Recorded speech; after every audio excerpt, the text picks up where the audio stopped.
Hey, salut à tous, j'espère que vous allez tous bien. Aujourd'hui je me retrouve dans une nouvelle vidéo du coup sur la Turquie. Étant donné que je suis partie plusieurs fois en Turquie et aussi parce que j'aime beaucoup ce pays et que je me tiens encore informée des nouveautés, des choses qui se passent là-bas. J'aime beaucoup regarder des vlogs de gens qui habitent là-bas. Bref, je connais pas mal d'informations sur la Turquie et on m'a posé pas mal de questions et même moi avant de partir je me posais pas mal de questions aussi. Et du coup, j'essaie de vous apporter quelques réponses, quelques trucs à savoir avant d'aller en Turquie, du coup, pour préparer votre voyage tout simplement. Donc avant de commencer la vidéo, n'hésitez pas à prendre de quoi noter parce que il y aura beaucoup d'informations qui vont arriver. Je vais essayer de parler doucement, mais il y a beaucoup d'informations à savoir, donc notez parce qu'au début vous n'allez pas tout comprendre, mais en relisant vos notes, vous allez voir que ça va être un peu plus clair. J'ai retenu 10 informations importantes pour éviter de se faire avoir et aussi pour éviter tous les petits déconvenus là-bas. Bon, vous trouverez bien sûr toujours une solution, mais bon, c'est toujours bien qu'il ne nous arrive pas des galères, donc c'est toujours bien de savoir à l'avance les choses avant de partir. Je vais vous faire ça dans l'ordre du coup de la réservation jusqu'à l'arrivée là-bas, les activités, etc., etc. Bref, si la vidéo vous plaît, n'oubliez pas de la liker, de vous abonner si c'est pas encore fait. Je suis sur Instagram, comme ça vous pourrez suivre mes activités au jour le jour. Le premier truc à savoir, c'est concernant les billets, l'hôtel et tout. Enfin, c'est les questions qu'on se pose la plupart du temps. Comment y aller et comment y aller le moins cher possible, bien sûr. Donc, vous avez deux choix. Soit vous partez avec une agence, donc eux, ils vont se charger. Ils vont se charger de vous prendre votre billet, votre hôtel, tout, vous n'avez rien à faire à part payer. Bien sûr, vous allez payer plus cher parce que vous payez à la fois l'agence pour le travail qu'elle a fait et à la fois l'hôtel, etc., etc. Mais au moins, vous êtes tranquille. Si vous arrive quelque chose, que ce soit là-bas ou avant de partir, vous êtes en contact avec eux et c'est eux qui vont régler les problèmes de modification de billets, etc., etc. Ou ils sont la plus économique qui est de prendre ses billets tout seul et son hôtel tout seul. Vous économisez de l'argent, mais vous n'êtes pas à l'abri de petits déconvenus comme je vous ai dit. Mais si vous faites bien attention et si vous suivez mes conseils, mais aussi d'autres conseils que vous pourrez lire sur internet, tout se passera bien. Donc le premier conseil que j'ai à vous donner, c'est de bien vous renseigner, où que ce soit que vous partiez, pas forcément en Turquie. Renseignez-vous bien sur les gens, lisez les avis, etc., etc. Du coup, pour prendre vos billets, vous avez encore une fois plein de solutions. Vous pourrez soit les prendre directement avec les compagnies aériennes, parfois c'est moins cher, parfois non. Donc les compagnies aériennes pour aller en Turquie, vous avez bien sûr Turkish Airlines qui est la compagnie nationale et qui fait d'autres vols ailleurs dans le monde. Vous avez Pegasus Airlines qui est une autre compagnie turque mais un peu plus low cost, un peu le Transavia français. Vous avez Air France aussi qui y va et d'autres compagnies, mais ils font souvent des escales, donc évitez, enfin moi je préfère éviter les escales quand je vais dans un truc aussi proche. Pour 3 heures, je vais pas faire encore 10 heures d'escale, c'est un peu inutile. Donc faites bien attention quand vous prenez une compagnie, par exemple Pegasus Airlines, il n'y a pas les bagages, comme c'est une compagnie low cost comme je vous l'ai dit, il n'y a pas les bagages à soute compris dedans, donc il faut payer. Donc des fois la différence entre les deux est pas très grande, donc du coup il vaut mieux prendre Turkish Airlines avec les bagages à soute qui sont compris. Donc Turkish Airlines, vous avez 30 kg par personne à la soute, plus je crois 7 ou 8 kg de bagages à main, alors que Pegasus Airlines, vous avez juste votre bagage à main de 7 ou 8 kg et après il faut payer 20 € par valise. L'autre truc auquel il faut faire attention directement justement en prenant vos billets, là cette vidéo va surtout se concentrer sur Istanbul, mais ça sera le cas dans toutes les villes de Turquie. Souvent il y a un ou deux aéroports, donc souvent il y a deux aéroports, donc faites attention à bien regarder où est l'aéroport, comment ça se passe par rapport au transfert.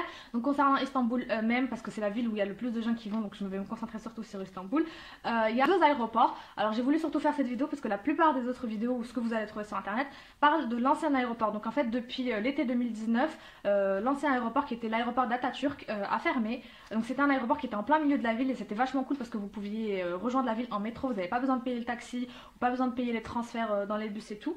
Il y avait l'aéroport qui était juste à côté de la ville. Sauf que ils ont fermé cet aéroport, ils l'ont transféré dans ce qui s'appelle le nouvel aéroport d'Istanbul. Donc il s'appelle comme ça et par contre il est en dehors de la ville et vous allez devoir prendre du coup des navettes, des bus ou un taxi. Et ça on reviendra après par rapport à ça. Mais sachez qu'il est à au moins 50 ou 60 km. Et vous avez le deuxième aéroport qui fonctionne toujours et qui est l'aéroport Sabiha. Donc lui pareil, il est aussi excentré de la ville, il est du côté asiatique parce que ce qu'il faut savoir concernant Istanbul, c'est que c'est une ville qui est entre le continent asiatique et le continent européen et vous avez en fait le Bosphore qui est un détroit en fait qui va traverser les deux côtés, que vous pouvez traverser soit en bateau, soit en métro, enfin de plusieurs façons différentes pour passer de la rive gauche à la rive droite, donc du côté Asie au côté Europe. Et du coup l'autre aéroport se trouve du côté asiatique, en sachant que la plupart des hôtels dont on va parler après sont du coup dans le centre d'Istanbul et le centre d'Istanbul se trouve du côté Europe. Voilà, la deuxième chose donc concernant les hôtels que vous prenez, prenez-les du côté Europe parce que comme je vous ai dit, la plupart des monuments, la plupart des bazars et tout se trouvent du côté européen et du coup le quartier où vous vaut mieux prendre votre hôtel où vraiment c'est le meilleur quartier, vous serez au centre de tout, c'est le quartier Fatih. Ce quartier là il y aura en fait toutes les plus grandes attractions, donc il y a la mosquée bleue, la mosquée Fatih, la Sainte-Sophie, enfin tout est à côté, vous avez le Grand Bazar qui est pas loin aussi, donc le mieux c'est de prendre un hôtel là-bas. Bien sûr les hôtels là-bas sont plus chers, mais après généralement les gens qui vont à Istanbul, donc c'est à vous de voir, mais les gens qui vont à Istanbul c'est surtout pour découvrir la ville, pour visiter, c'est pas vraiment pour prendre un hôtel 5 étoiles avec la piscine et tout. Enfin il y en a qui prennent ces hôtels là qui payent super cher, au final ils n'utilisent pas la piscine, le spa et tout parce que on est tout le temps dehors parce qu'il y a tellement de choses à faire là-bas.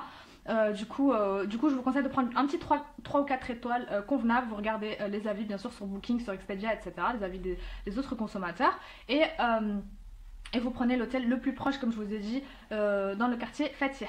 Dans les hôtels, vous pouvez soit les prendre comme je vous ai dit directement sur les sites de réservation, donc Booking, Expedia. Vous pouvez les prendre directement en trouvant l'hôtel et en les appelant, mais attention c'est payant, ou en envoyant un mail parce que du coup c'est moins cher étant donné que comme Booking, Expedia, etc. prennent leur pourcentage. Quand vous réservez directement avec l'hôtel, par exemple quand vous allez une première fois, que vous gardez leur contact, réservez plutôt directement avec eux, vous allez gagner quelques euros qui seront utiles à dépenser sur place. Il y a aussi une formule qui peut être intéressante, c'est de prendre le billet et l'hôtel en même temps. Donc sur Expedia, vous avez aussi Last Minute, vous avez plusieurs formules. Sur Expedia, j'ai vu des prix vraiment intéressants. À un moment, j'avais vu que c'était genre 200 € par personne, oui, pendant 5 jours, l'hôtel et le vol compris depuis Paris. Sauf qu'il fallait s'y prendre très vite, c'était avec Pegasus Airlines, il n'y avait pas les bagages et tout. Et le lendemain, quand je suis venue revoir, il n'y avait plus ces billets avec Pegasus, donc ça avait augmenté du double, c'était plus de 200 € par personne, mais 400 € par personne parce qu'il fallait aller avec Turkish Airlines, et Turkish Airlines, comme je vous ai dit, c'est beaucoup plus cher.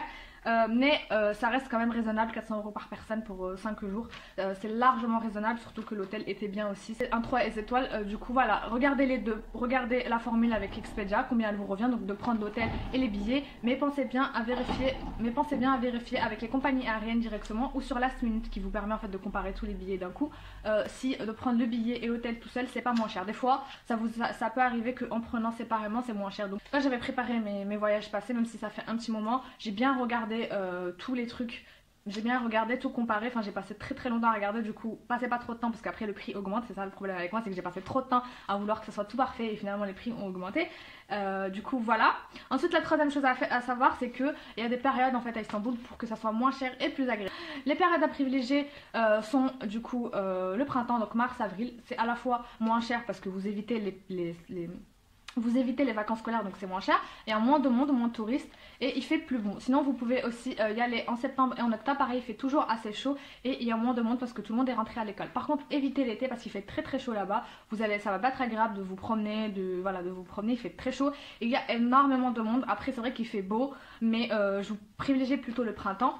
La quatrième chose à savoir, c'est les langues. Du coup là-bas en Turquie la langue nationale c'est le turc, et du coup en fait le truc à savoir c'est qu'ils parlent très peu l'anglais là-bas, donc soyez pas choqués si vous avez du mal en fait à vous faire comprendre parce qu'ils parlent très mal l'anglais. Donc dans les hôtels et tout bien sûr ils vont parler anglais, dans les marchés ils vont parler aussi anglais et parfois arabe, donc ceux qui parlent arabe ça va vous aider. Par contre si vous demandez votre chemin dehors, ça va être compliqué de vous faire comprendre parce qu'ils comprennent pas l'anglais, ils parlent que le turc. Le mieux ça serait de prendre un abonnement internet à l'aéroport, de demander où est-ce que vous pouvez acheter une puce, comme ça vous avez internet dans votre téléphone et ça vous permet en fait tout simplement d'avoir Maps et de pouvoir après vous diriger tout seul dans les transports et tout avec votre téléphone, au lieu d'avoir à demander et à galérer avec les gens, à leur demander etc.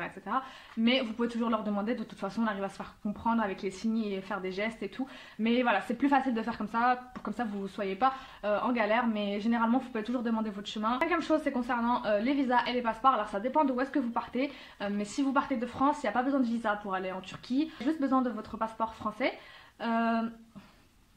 Vous avez juste besoin de votre passeport français. Les personnes qui sont françaises comme moi et qui n'ont pas leur passeport en cours de validité ou qui l'ont pas fait mais qui ont bien sûr la carte d'identité française, sinon vous ne pourrez pas bouger, vous pouvez quand même vous rendre en Turquie juste avec la carte d'identité nationale, mais il faut qu'elle soit valable au moins 4 mois. 4 mois après votre retour, donc il faut qu'elle périme pas tout de suite. Appelez bien l'ambassade ou le consulat de Turquie avant d'y aller pour être sûr de vous, parce que peut-être que l'information elle est valable là en 2020 mais peut-être dans quelques mois ça vaudra plus, donc appelez bien l'ambassade de Turquie avant, ce que j'avais fait moi. Donc j'ai bien appelé la Turquie, je lui ai bien dit oui est-ce qu'on peut venir juste avec la carte d'identité nationale, elle m'a dit oui, il faut qu'elle soit valable au moins 4 mois. Donc voilà, vous pourrez aller avec vos cartes nationales mais mais faites attention qu'elle soit bien valide. Normalement ils vous donneront un petit reçu avec la date de votre arrivée qu'il faudra surtout pas perdre, donc gardez-le précieusement. Pour les autres nationalités, alors pour ceux qui ont la nationalité marocaine, vous n'avez pas besoin de visa, donc vous pouvez aller avec votre passeport marocain. Pour les Algériens par contre, attention, il faut un visa. Les Tunisiens, j'en ai aucune idée, mais je crois qu'il faut pas de visa. Il n'y a que les Algériens, je sais pas pourquoi, toujours ça tombe sur nous. Je crois qu'ils avaient peur qu'on parte là-bas et qu'on revienne plus. Vous avez besoin de visa, juste les Algériens. Du coup pour le visa, vous regardez sur internet pareil pour avoir exactement ce qu'il faut, mais c'est surtout réservation de billets d'hôtel, extrait de naissance, des trucs comme ça, donc vous regardez la liste, je la connais pas. Et du coup si vous avez la double nationalité, encore une fois comme moi, que vous avez par exemple, moi j'ai le passeport algérien et j'ai la carte d'identité française, vous pouvez voyager avec votre carte d'identité française et passer avec votre passeport. Mais moi au téléphone à l'ambassade, elle m'a dit c'est pas la peine le passeport parce qu'ils vont vous demander le visa algérien. Je lui dis bah ça n'a pas de sens, j'ai la carte d'identité nationale. Enfin, parce que moi je sais que la dernière fois que j'ai été, donc j'ai été à Bodrum avec mon mari, lui il est passé avec son passeport français, moi je suis passée avec ma carte d'identité nationale et je leur ai passé mon passeport algérien. Ils n'ont pas calculé le passeport, ils ont juste vu que j'avais la carte d'identité nationale, ils m'ont laissé passer. Par contre j'ai pas eu le tampon, moi j'aurais voulu avoir le tampon sur mon passeport pour avoir le souvenir. Donc je vais peut-être enfin aller faire mon passeport français parce que je laisse traîner, vu que ça coûte en fait assez cher, donc je laisse traîner à chaque fois. Mais il y a des endroits où je serais obligée en fait de le faire, le passeport français, parce que par exemple si on veut aller à Dubaï ou dans des villes comme ça, il y a besoin du visa pour les Algériens et on peut pas aller juste avec la carte d'identité comme en Turquie. Ensuite la monnaie, alors la monnaie c'est la lira turque et elle vaut, ça dépend des fois, donc je vous mettrai quand je mettrai la vidéo, je vous mettrai exactement ça vaut parce que ça monte et ça descend, mais c'est environ 6 lire, 1 euro c'est environ 6 lire et demi, donc ça dépend, ça comme je vous dis ça fluctue. Concernant le taux de change, quand vous arrivez à l'aéroport, surtout ne changez pas tout votre argent, changez juste de quoi prendre le bus pour rentrer ou le taxi, donc changez 20-30 euros. Et quand vous allez en ville, vous allez avoir des endroits pour changer partout, donc changez pas d'un coup, parce que comme je vous ai dit, ça monte et ça descend, à part si vous voyez que vraiment la lire elle est basse, donc changez beaucoup, mais privilégiez en fait à changer petit à petit, parce que vous en avez partout, même quand vous allez faire les marchés et tout, vous allez trouver là où changer, donc vous prenez pas la tête, ne changez pas à l'aéroport, changez quand vous serez en ville, comme je vous ai dit, dans le quartier Fatih. Ensuite, concernant les transports, donc déjà pour commencer, comme je vous ai dit, pour aller de l'aéroport, ça dépend de l'aéroport dans lequel vous atterrissez, c'est l'aéroport d'Istanbul ou le nouvel aéroport d'Istanbul ou l'aéroport Sabiha qui est, comme je vous ai dit, de la rive asiatique. Du coup, vous avez soit la solution du taxi, mais faites très attention avec les taxis en Turquie. En fait, le truc c'est qu'ils s'amusent quand ils voient que vous êtes un touriste, ils vous doublent le prix par 3, par 4. Donc, petite astuce, si avant d'aller quelque part, quand vous êtes à l'hôtel et tout, demandez toujours à l'hôtel, oui voilà, j'aimerais aller par exemple, je sais pas moi, j'aimerais aller du côté européen, combien c'est censé me coûter, j'aimerais aller du côté asiatique par exemple, ou j'aimerais aller dans tel mall, combien ça devrait me coûter en taxi normalement. Et là, ils vont vous dire la somme, et comme ça, vous allez demander au taxi. Si vous dit une somme trop haute par rapport à ce que vous a dit le mec de l'hôtel qui connaît très bien vu qu'il est turc, vous dites je veux pas et vous partez. Donc ils ont tendance à arnaquer les touristes, donc faites attention par rapport à ça. Et une autre arnaque que j'ai vue dans un vlog, une fille que ça lui est arrivé, elle connaissait d'autres filles à qui ça lui est arrivé, enfin j'étais choquée quand j'ai entendu ça, j'ai dit quoi? En fait en gros le mec lui a demandé 100 lire, donc elle lui donne un billet de 100 et elle dit que je suis sûre parce que je l'ai vu le billet, je l'ai gardé très longtemps dans ma main, donc je sais que je lui donne un billet de 100. En fait le mec il fait tomber le billet par terre, vous savez c'est un taxi donc il fait tomber par terre, elle voit pas ce qu'il fait, il ramasse le billet, il lui dit ah mais non c'est juste un billet de 20, ça donnez-moi un billet de 200. Et du coup elle, comme elle a pas de preuve, elle a rien, bah elle a été obligée de payer 2 fois en fait sans lire, ce qui est quand même un peu, bah, ça vaut à peu près 20 euros. Ce qui est quand même conséquent, en fait on n'a pas envie de donner même 1 euro, on n'a pas envie de donner pour rien. Et du coup elle avait pas de preuves, elle pouvait pas aller à la police. Donc menacez-les, si vous avez un truc comme ça d'aller voir la police, généralement ils ont peur, mais il y en a qui en ont rien à faire. Du coup si vraiment, donc évitez vraiment les taxis, prenez les transports en commun, là-bas il y a des transports en commun de partout, il y a le métro, il y a les bus, il y a le tram, il y a tout ce que vous voulez. C'est pour ça que je vous ai dit c'est bien d'avoir internet, comme ça vous avez Maps pour savoir exactement où vous devez aller. Sinon avant de partir de l'hôtel, encore une fois, vous demandez exactement quel métro vous devez prendre. Mais après il y a des malls, par exemple le mall, il y a un mall, celui de Sport il me semble, vous êtes obligé d'y aller en taxi. Donc là avant de lui donner le billet, moi ce que je me suis dit, ce que je ferais si je suis obligée de prendre le taxi, c'est que je vais bien filmer le billet dans ma main, je vais me filmer lui donner le billet, comme ça il commence pas à me faire du chichi. S'il parle je lui dis je vais te balancer à la police et voilà. Enfin normalement ça devrait aller, mais j'espère qu'on n'en arrivera pas là. Enfin c'est un peu un truc que je me dis ça peut pas arriver en France, mais bon voilà. Du coup faites attention pour les taxis, évitez-les.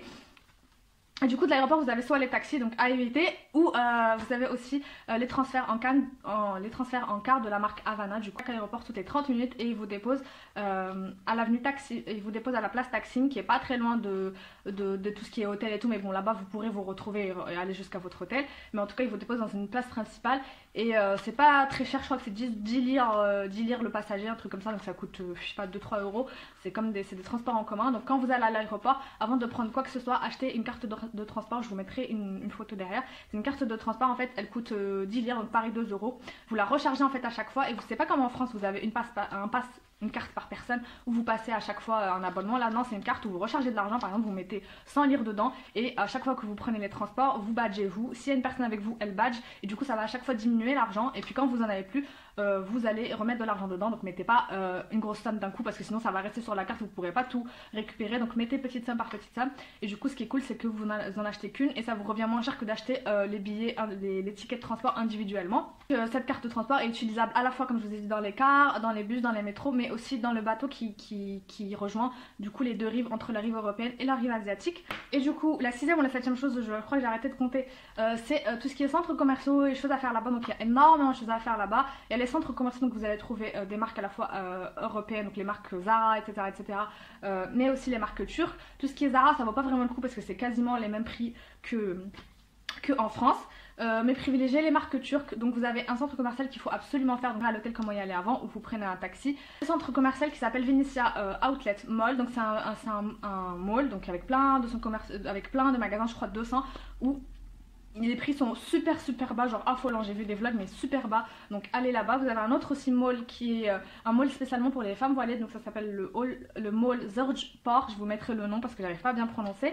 Et sinon ce qui est intéressant aussi c'est les marchés, donc vous en avez chaque jour dans un endroit. Vous avez celui, pour pas dire de bêtises, celui de Fatih, donc là où vous aurez vos hôtels et tout, qui est il me semble le mercredi. Vous en avez le samedi et le vendredi dans d'autres villes. J'essaierai de vous retrouver les adresses exactes en barre d'infos, donc vous regarderez d'ici quelques jours, vous regarderez si j'ai réussi à trouver les informations exactes. Sinon sur internet vous pourrez trouver les jours exacts. Et là-bas les prix sont très cassés, donc là-bas pour trouver tout ce qui est linge de lit, pyjama et tout, c'est super pas cher. Donc n'hésitez pas à aller voir ces marchés là, donc vraiment les vrais marchés turcs. Sinon vous avez aussi le Grand Bazar, mais le Grand Bazar il y a beaucoup de touristes là-bas et du coup parfois c'est cher, mais faites toujours le tour. Vous avez aussi la grande rue au niveau de la place Taksim, la rue de l'Istiklal, donc elle aussi pareil, il y a beaucoup de magasins là-bas, donc faites un peu le tour et voilà.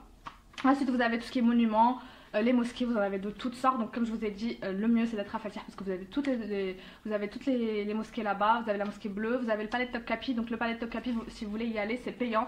Je sais plus les prix, je vous les mettrai là, mais allez-y le matin, sinon vous allez faire 2-3 heures de queue. Si vous n'allez pas directement le matin, vous prenez votre petit déj et vous allez au palais de Topkapi. Concernant la nourriture, c'est vraiment pas cher là-bas. Vous avez des restaurants partout. Privilégiez donc les restaurants turcs, pas les restaurants entre guillemets de touristes. Donc c'est vraiment pas cher, genre pour 2-3 euros vous mangez très copieusement. Vous avez les restaurants aussi très connus, donc vous avez le restaurant de Nousr, qui le mec vous savez avec la moustache là et les grosses lunettes, qui fait des spectacles avec sa viande. Donc lui c'est un des restaurants les plus connus. Vous avez aussi le restaurant de Bourak qui est un peu moins connu en France, mais dans les pays arabes il est très connu parce qu'il y a plein de stars qui sont allés manger là-bas. Donc les deux sont à peu près à 20 euros par personne, c'est vraiment pas cher par rapport à la France quand vous voulez manger en haut de gamme. Et du coup ça va faire 1 ou 2 fois en soirée, mais pareil soyez très patient et allez-y. Concernant la population, donc les Turcs et tout, comment ils se comportent, alors il y a 2 écoles. Personnellement moi j'ai été 2 fois, une fois à Istanbul et une fois à Bodrum, et j'ai trouvé qu'ils étaient très sympas, très chaleureux. Je sais pas si c'est ma tête qui leur est bien revenue ou quoi, mais j'ai trouvé que c'était vraiment rien à voir avec la France, tout le monde était souriant.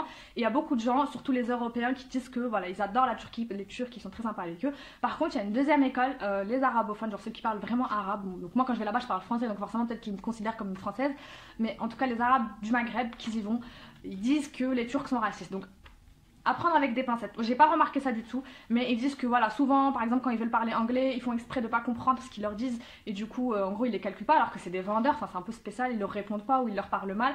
Et j'ai pas vu ça 1 ou 2 fois, sinon je vous l'aurais pas dit. C'est vrai que dans un des commentaires il y a une fille qui l'a dit, je lui ai dit moi pourquoi tu dis ça, ça se fait pas. Moi j'ai pas du tout remarqué ça, et c'est vrai que comme je l'ai vu se répéter dans plusieurs vlogs, plusieurs filles surtout marocaines qui y vont et qui le disent, je vous le dis quand même, donc soyez pas surpris si ça vous arrive. Mais c'est vrai que c'est dommage, mais bon je vous avertis. Mais personnellement moi j'ai trouvé que les Turcs étaient adorables. Donc l'autre petite astuce aussi concernant les restaurants, faut pas aller dans les restaurants où vous voyez beaucoup de serveurs, parce qu'ils font un truc là-bas qui existe je crois nulle part ailleurs encore une fois, c'est qu'en fait ils vous donnent le prix par exemple à la carte, et à la fin quand vous allez payer ils vont vous rajouter un pourcentage, ça sera le pourcentage du service, genre c'est une sorte de pourboire obligatoire, comme si vous payez les serveurs vous aussi, genre je sais pas, ils vont vous rajouter par exemple 5 euros pour le service, alors qu'en France le service est compris dans le plat. Et donc du coup dans les autres restaurants, les petits restaurants et tout, généralement il n'y a pas ça, donc demandez à l'avance est-ce qu'il y a un truc de service, s'il n'y a pas vous pouvez manger tranquillement. Un truc à savoir sur Istanbul, c'est que vous pouvez de là-bas en fait aller dans d'autres endroits pour à la fois faire Istanbul mais faire d'autres villes. Donc vous avez à côté de Istanbul, vous prenez le bateau, donc le même bateau dont je vous ai parlé tout à l'heure, et vous allez au Princess Island, pardon. C'est des îles, il y en a 3 en fait, et où là-bas il n'y a pas du tout de voiture, il fait très beau, voilà, vous pouvez vous balader en charrette ou en vélo, c'est très joli à faire pour une journée ou une matinée, et du coup vous allez en bateau, vous payez pas très cher, et vous passez la journée là-bas, donc pareil c'est des paysans. Vous avez aussi une sortie à Bursa, donc c'est à 2 heures de car, aller 2 heures retour, pareil c'est dans les montagnes, voilà vous allez voir là-bas comment ils fabriquent leur miel, comment ils fabriquent les lokoum, c'est un truc beaucoup plus artisanal, traditionnel, ça va vous changer de la ville, et puis voilà ça vous fait une sortie en 2 fois. Vous avez aussi une sortie le soir, donc vous voyez ça avec votre hôtel, parce que l'hôtel organise en fait avec cette sortie là, avec les compagnies ça vous coûte moins cher, en fait ils viennent vous chercher directement la compagnie dans l'hôtel et ils vous emmènent sur un bateau sur le Bosphore justement, et vous avez un dîner dansant, vous mangez, vous êtes sur la rivière, vous êtes sur le Bosphore, vous mangez, vous avez un spectacle avec tout ce qui est danseuse, trucs de sabre, enfin tout ce qui est turc, voilà, c'est une soirée 100% turque, donc c'est bien à faire une fois dans la semaine. Et vous pouvez aussi reprendre l'avion depuis Istanbul pour aller dans d'autres villes, donc vous avez Antalya, vous pouvez aller aussi à Cappadoce pour voir les ballons et les maisons troglodytes, donc dans les grottes, pouvez aller à Bodrum, voilà, les vols intérieurs de Istanbul, donc vous prenez le vol d'Istanbul, vous le réservez avant en France bien sûr, sur Turkish Airlines, vous prenez par exemple Istanbul, Antalya, et ça vous coûte beaucoup moins cher que de faire Paris, Antalya directement. Donc voilà, petite astuce, si vous voulez prolonger vos vacances, vous prenez par exemple 10-15 jours et vous faites 3-4 villes de Turquie et ça va complètement vous dépayser. Donc voilà, j'espère que j'ai oublié aucune information. Si j'ai oublié quelque chose, je vous mets ça en barre d'infos. N'hésitez pas à regarder d'ici quelques jours et à revenir. J'espère que la vidéo vous a plu. N'oubliez pas de la liker, de vous abonner, de me rejoindre sur Instagram. Moi je vous fais de gros bisous. Je vous dis prenez soin de vous. Et